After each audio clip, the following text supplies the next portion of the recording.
Salut à tous, c'est Greg du Dessin Indigo et dans cette petite vidéo, on va discuter un petit peu de character design.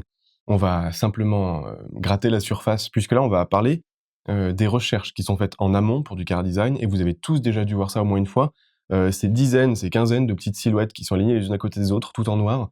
Et cette recherche de silhouettes-là, celle qu'on va faire aujourd'hui, pour lesquelles je vais vous donner quelques petits conseils, ça permet de se focaliser, comme on en parle dans la formation sur Dessin Indigo, simplement sur l'aspect général, l'allure, la lisibilité de ce qu'on est en train de faire, et pas du tout sur les détails. Et si cette silhouette fonctionne, si on comprend bien de quoi on parle, ça veut dire que peu importe avec quoi on va la remplir, ça va fonctionner aussi. En tout cas, il y a de grandes chances que ça fonctionne. Donc voilà comment on va s'y prendre. Tout simplement, moi je vais remplir cette feuille avec plein de personnages, de silhouettes de personnages, et au fur et à mesure, je vous expliquerai un petit peu ce à quoi je pense quand je dessine ce genre de choses, et vous serez seul juge si ça marche ou pas. Allez, c'est parti!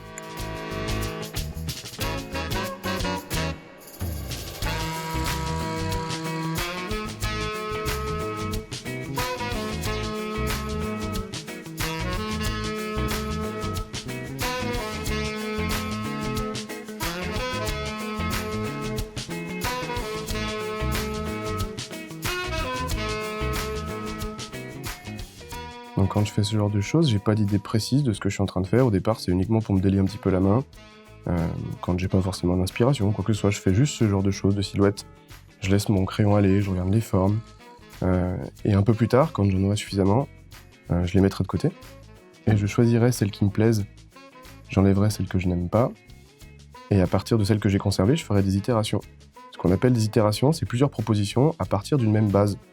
Donc j'aurai plusieurs versions d'un même personnage que je trouvais intéressant au départ, au niveau des proportions, de l'allure, de la silhouette, peu importe.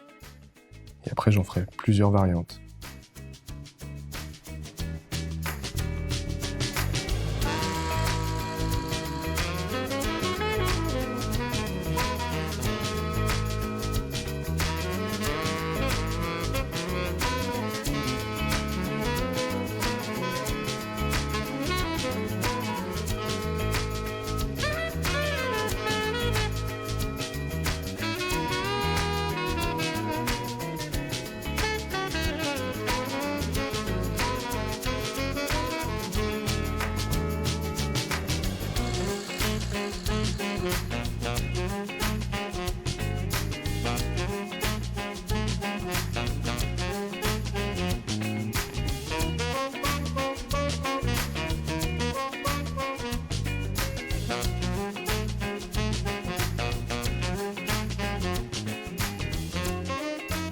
Quand je sens que je commence un petit peu à tourner en rond et que je refais plus ou moins la même chose,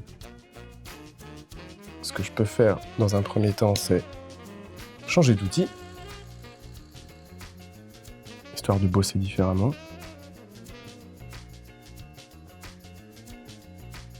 Ensuite, je regarde quelques-unes des silhouettes, quelques-unes des formes que j'ai sur mes persos environnants, et je vais extraire un élément et tenter de le dupliquer. Donc, par exemple, j'avais des grands bras longs et fins. Là, sur celui-là, je vais plutôt mettre un long cou, faire des bras courts, etc. Tenter différentes choses. Si ça fonctionne pas, c'est pas grave. Le but du jeu, encore une fois, commencer à me connaître, c'est pas que ce soit beau. C'est juste d'avoir une grande quantité de choses à partir desquelles travailler.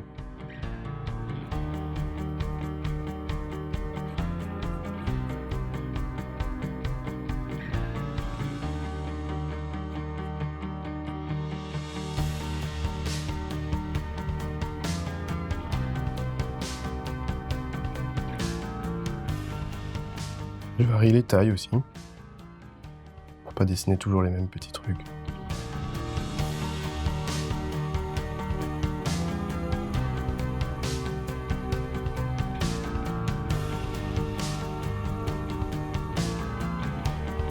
N'hésitez pas à vous servir des espaces négatifs aussi que vous avez sur les autres silhouettes, celles que vous avez fait précédemment, pour vous lancer sur une nouvelle forme.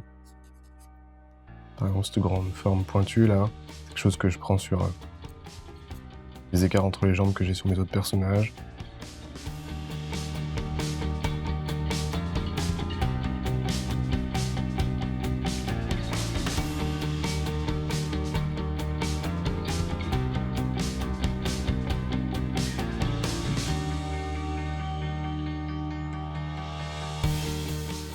C'est pas tellement le rendu final qui compte quand on fait ça. Ce qui est important, c'est que ça puisse générer des idées.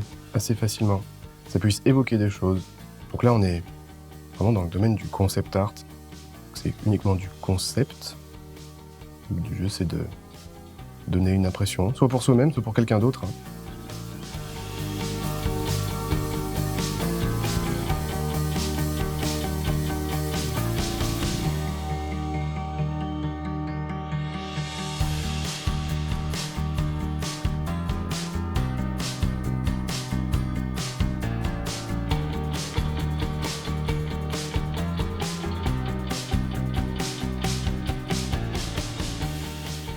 Et quand je commence à en avoir plusieurs, j'hésite surtout pas à devenir un peu fou, c'est-à-dire changer complètement les proportions, je trouve des formes intéressantes, essayer des trucs un peu bizarres, parce que pourquoi pas?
Donc voilà, je me retrouve avec une page entière remplie de ces petites silhouettes-là.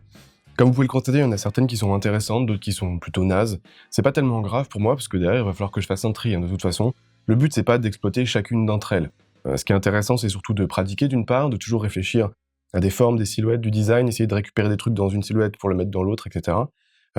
Et ce qui est rigolo, c'est que des trucs comme ça, moi j'en ai des dizaines, des cinquantaines chez moi, et j'ai des milliers de petites silhouettes qui sont regroupées dans des carnets, soit que j'ai découpé d'autres trucs que j'ai mis dedans, soit que j'ai fait directement dans ce carnet-là. Ce qui fait que quand je suis en panne d'inspiration, je feuillette directement, et ça me permet de toujours avoir une source d'inspiration, que je me suis créée moi-même. L'autre intérêt, c'est que ça permet de voir si je suis pas toujours en train de faire la même chose, d'essayer de me diversifier un petit peu, etc. Donc ça, c'est vraiment bien. D'autre part, c'est l'étape suivante, si jamais il y en a une, entre toutes celles-là qui me paraît plutôt séduisante, ce que je vais faire, c'est que, effectivement, je vais la découper, la sélectionner, peut-être même la scanner pour la mettre sur ordinateur, rebosser dessus, en faire plusieurs variantes de cette même silhouette-là, essayer de varier la taille des bras, la position, les trucs comme ça, enfin, creuser un petit peu le character design, creuser un petit peu cette idée-là. Gardez bien à l'esprit que tout ça, ça a été fait sans idée précise, c'était juste pour lâcher ça sur la feuille, mais il est tout à fait possible de faire ce genre de travail quand on a un brief particulier en tête. Si jamais on vous dit: «Je veux tel personnage, je veux que ce soit un démon, je veux qu'il soit plutôt masculin, je veux que ci, ça, et cetera», naturellement, ça va guider vos choix de silhouettes et vos idées de silhouettes. Et ça, c'est bien naturel. Mais essayez de faire ce genre de choses, si vous l'avez encore jamais fait. Si c'est quelque chose, un truc, auquel vous êtes habitué, ben, tant mieux. Mais sinon, ça prend pas si longtemps que ça permet de réfléchir différemment, directement en silhouette, et puis de se faire plaisir en pas longtemps. Si cette vidéo vous a plu, si vous avez trouvé ça intéressant, n'hésitez pas à liker, vous abonner à la chaîne, ça m'aidera à la faire grandir. Et si vous êtes intéressé par le raisonnement qu'il y a derrière la silhouette, allez jeter un coup d'œil sur la formation qu'on a sur le site de Dessindigo, puisque ça, on en parle un petit peu. On se retrouve là-bas, à très vite.